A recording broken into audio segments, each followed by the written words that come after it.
Welcome back to my channel. ఈరోజైతే నేను next episode అయిన నెవర్ ఎండింగ్ సమ్మర్ని అయితే ఎక్స్ప్లెనేషన్ చేస్తాను. ఇక ఎపిసోడ్లోకి వెళ్తే వాను తన తండ్రి ఇచ్చిన బాణం గుర్తుగల నెక్లెస్ను ధరిస్తుంది. కానీ తన తండ్రి ఫోటో వైపు చూసి ఆ నెక్లెస్ని తీసేస్తుంది. తన తండ్రి హక్కులను దొంగలించిన తన సవిత తల్లి గావుని అందరి ముందు బయట పెట్టాలని, తన బుద్ధిని అందరికీ చూపించాలన్న ప్లాన్ వల్ల తను ప్రేమించే షావు బాధపడతాడని ఆమెకు తెలుసు. ఇక వానైతే సాధారణమైన దుస్తులు వేసుకొని షావు ఇంట్లో జరుగుతున్న గ్రాండ్ పార్టీకి వెళ్తుంది. షావు ఆమెను ఎంతో ఆదరంగా ఆహ్వానిస్తాడు. కానీ పార్టీలో ఉన్న వెన్హూయి అనే అబ్బాయి కావాలని వాన్ డ్రెస్ మీద డ్రింక్ పడేస్తాడు. అంతేకాకుండా ఆమె తక్కువ స్టేటస్ అని అవమానిస్తాడు. అక్కడ నుండి వెళ్ళిపోతాడు. ఇక మన వాన్ అయితే డ్రెస్సు పాడైపోయిందని చాలా బాధపడుతుంది. కానీ షావు ఆమె కోసం ముందే ఒక స్పెషల్ డ్రెస్ కొని ఉంచుతాడు. అంతేకాకుండా మేకప్ ఆర్టిస్టులు, హెయిర్ స్టైలిస్టులను కూడా పిలిపించి వానును పార్టీకి ఒక యువరాణిలా రెడీ చేస్తూ ఉంటాడు. షావు బయట వెయిట్ చేస్తుండగా వాళ్ళ మేడ్ వచ్చి వాళ్ళ నాన్న పిలుస్తున్నారని చెప్తుంది. షావు పార్టీ హాల్లోకి వెళ్ళినప్పుడు అతని తండ్రి గెస్టులకు తన భార్య గీసిన పెయింటింగ్ గురించి వివరిస్తూ ఉంటాడు. అదే సమయంలో షావు తాతయ్య విదేశాల్లో ఉండే షావు మేనత్త అదేనండి షిలాంగ్తో కలిసి వస్తాడు. షావు తన తండ్రి కంటే మేనత్తతోనే ఎక్కువగా క్లోజ్గా ఉంటాడు. షావు తండ్రి బిజినెస్ పార్ట్నర్ కొడుకైన వెన్హూయిని సారీ చెప్పమని షావుకు బలవంతం చేస్తాడు. తండ్రి మాట కోసం షావు సారీ చెప్తాడు. కానీ ఒంటరిగా దొరికినప్పుడు వెన్హూయిని గట్టిగా ఇలా అంటాడు, నువ్వు ఇల్లీగల్ బైక్ రేసులు చేస్తావని, రౌడీలతో మనుషులను కొట్టిస్తావని, అమ్మాయిల్ని వేధిస్తావని మీ నాన్నకైతే చెప్పేస్తానంటాడు అని బ్లాక్మెయిల్ చేయడంతో వెన్హూయి అయితే నోరు మూసుకుంటాడు. ఇక మేకప్ తర్వాత వాన్ అయితే దేవకన్యల పార్టీలోకి వస్తుంది. ఆమెను చూసి షావు కళ్ళు తిప్పుకోలేకపోతాడు. షావు ఆమెను తోటలోకి తీసుకుని వెళ్తాడు.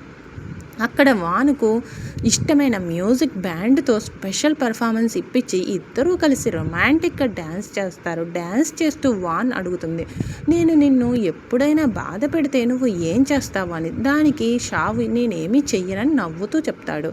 ఇక పార్టీ రాత్రి వేళకు చేరుకుంటుంది. షావు తన తండ్రి భార్య గీసిన పెయింటింగ్ పేరు మిడ్ సమ్మర్ అని స్పీచ్ ఇస్తూ ఉంటాడు. షావు అది స్టేజ్ పైకి వెళ్ళి ఆ పెయింటింగ్ అసలు పేరు నెవర్ ఎండింగ్ సమ్మర్ అని, దాని వెనుక ఉన్న నిజమైన అర్థాన్ని అందరికీ వివరిస్తాడు. సరిగ్గా అదే సమయంలో వాన్కి అయితే హాస్పిటల్ నుండి ఫోన్ వస్తుంది.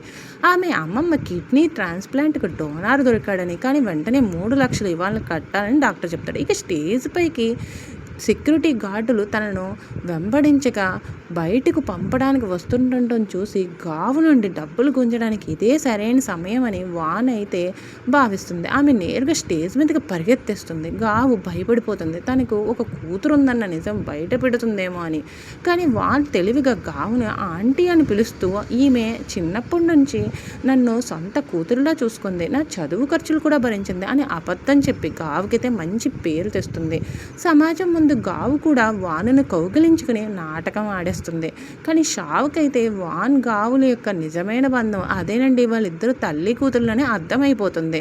ఇక పార్టీ అవ్వగానే షావుకైతే చాలా కోపంతో వానునైతే ఒక ఖాళీ ప్రాంతానికి తీసుకుని వెళ్ళి కారులోని వాన్ కేవలం నువ్వు డబ్బు కోసమే కదా నా సవితి తల్లితో బంధాన్ని కలుపుకోవడానికి తన ఇంట్లో చేరడానికి ఫ్రెండ్షిప్ అనే నాటకం ఆడేవని అడుగుతాడు. షావు తప్పుగా భావిస్తున్నాడని అర్థమవుతుంది. కోపంలో ఆమెను గట్టిగా పట్టుకుని బలవంతంగా ముద్దు పెట్టుకుంటాడు. నీకు నాపై ఫీలింగ్స్ ఉన్నాయా లేదా అని నిలదీస్తాడు. వాని ఏమీ మాట్లాడలేకపోవడంతో ఆమెను అక్కడే వదిలేసి వెళ్ళిపోతాడు. కొద్దిసేపటికి తన తప్పు తెలుసుకుని వెనక్కి వచ్చేసరికి వాన్ అప్పటికే ట్యాక్సీలో వెళ్ళిపోతుంది. వాన్ ఇంటికి రాగానే గావు ఆమెపై కోప్పడుతుంది. కానీ వాన్ తన తండ్రి ఇన్సూరెన్స్ డబ్బులన్నీ దొంగిలించామని, నిజాన్ని బయట పెడుతుందని, సమాజం ముందు తన పరువు పోతుందని, ఆ పరువు పోకుండా ఉండాలంటే వాను చెప్పినట్ల వెనుక తప్పదని పరిస్థితి గావుది. గావు ఓకే డీల్ మాట్లాడుతుంది. నేను నీకు 3 లక్షలు ఇస్తాను, కానీ నువ్వు నా కూతురు అనే నిజం దాచేయాలి. అలాగే షావుని త్వరగా విదేశాలకి వెళ్ళిపోయేటట్టు నువ్వే చెయ్యాలి. గావుకి షావు చదువు ముఖ్యం కాదు, అతని ఫ్యామిలీకి దూరం చేసే ఆస్తిని తన కంట్రోల్లో తెచ్చుకోవాలని ఆమె ప్లాను. వాన్ ప్రస్తుతానికి ఒప్పందానికి అయితే ఒప్పుకుంటుంది. కొంత డబ్బు అయితే తీసుకుంటుంది. ఈ మొత్తాన్ని వాన్ స్నేహితుడైన యాన్ చూసేస్తాడు. వాను తన రూఫ్ టాప్ మీద యాన్కు తన గత జీవితాన్ని, గావు తనని చిన్నప్పుడు ఎలా వదిలేసిందన్నది అన్నీ చెప్తుంది వాను. ఇక అయితే నెక్స్ట్ రోజు అయితే బ్రేక్ఫాస్ట్ టేబుల్ వద్ద షావు తాను విదేశాల ఆర్ట్ కాలేజీకి వెళ్తానని చెప్తాడు. అతని తండ్రి, తాత ఫైనాన్స్ చదివి బిజినెస్ చూసుకోమంటారు. అదే సమయంలో వాన్ అక్కడికి వస్తుంది. షావు మేనత్త వానును తమ ఇంట్లోనే ఉండి చదువుకోమని, షావుకు కూడా హెల్ప్ చేయమని ఫోర్స్ చేస్తుంది. ఇక హాస్పిటల్ కూడా నీకు దగ్గరగా ఉంటుందని చెప్తుంది. దానికైతే వాన్ ఒప్పుకుంటుంది. వాన్కి షావు చిన్నప్పుడు బెడ్రూమ్ని ఇస్తారు. కానీ బాత్రూంలోని వాను ఆ రూమ్ బాత్రూంలోకి వెళ్ళినప్పుడు షావు బట్టలు మార్చుకుంటూ కనిపిస్తాడు. ఇద్దరి మధ్య చిన్న వాగ్వాదం అయితే జరుగుతుంది. కాసేపు అయితే గొడవ అవుతుంది. ఆ తర్వాత షావుకి జ్వరం వస్తుంది. వాను అతని కోసమని నూడిల్స్, మందులు తీసుకుని అతని రూమ్కి వెళ్తుంది. షావు బెడ్పై పడుకొని వానును తన దగ్గరకు లాక్కుంటాడు. ఆ రోజు నిన్ను పికప్ చేసుకోవడానికి రాత్రంతా వెయిట్ చేయడం వల్లే నాకు జ్వరం వచ్చింది. దీనికి పనిష్మెంట్గా నిన్ను కిస్ చేస్తాను అంటాడు. కానీ జలుబు వల్ల చేయలేకపోతాడు. వానైతే సిగ్గుపడుతూ అక్కడి నుండి వచ్చేస్తుంది. ఇక షావు తన పోర్ట్ఫోలియోను అదే ఒక పెద్ద ఆర్ట్ ప్రొఫెసర్కు చూపిస్తాడు. కానీ ప్రొఫెసరు, నీ డ్రాయింగ్స్ అయితే బాగున్నాయి, కానీ అందులో నీ సొంతంగా నీ ఇన్స్పిరేషన్ ఏమీ నాకు కనపడడం లేదు. చనిపోయిన నీ తల్లి జ్ఞాపకాలతో గీస్తున్నావని రిజెక్ట్ చేస్తాడు. దానికైతే షావు చాలా బాధపడిపోతాడు.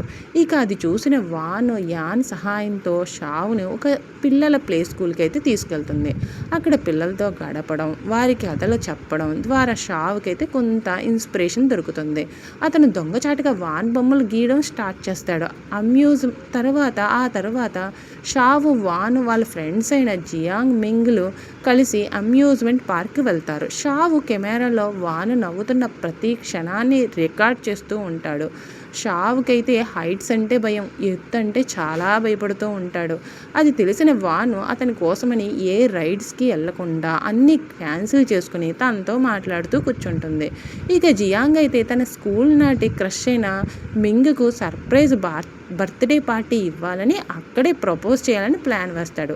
ప్లాన్ ప్రకారం జియాంగ్ ఒక పెద్ద గిఫ్ట్ బాక్స్ లోపల కేక్ పట్టుకుని దాక్కుంటాడు. షావును కార్టూన్ కాస్ట్యూమ్ వేసుకుని డ్యాన్స్ చేయమంటే షావు ఒప్పుకోడు.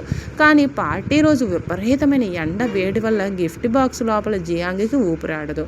అది కేక్ మొత్తం అంతా కరిగిపోతుంది. భయంతో లోపల ఏడుస్తూ ఉంటాడు. ఇది గమనించిన షావు తన ఫ్రెండ్ కోసం ఆ కార్టూన్ కాస్ట్యూమ్ తానే వేసుకుని వచ్చి డ్యాన్స్ చేస్తూ జియాంగ్కి ధైర్యం చెప్తాడు. గిఫ్ట్ బాక్స్ తెరిచేసరికి జియాంగ్ చెమటలతో తడిసిపోయి ఉంటాడు. మింగ్ అతని పరిస్థితికి చూసి చాలా జాలిపడుతుంది. కాసేపటికి జియాంగ్ ధైర్యం చేసి మింగ్కి ప్రపోజ్ చేస్తాడు.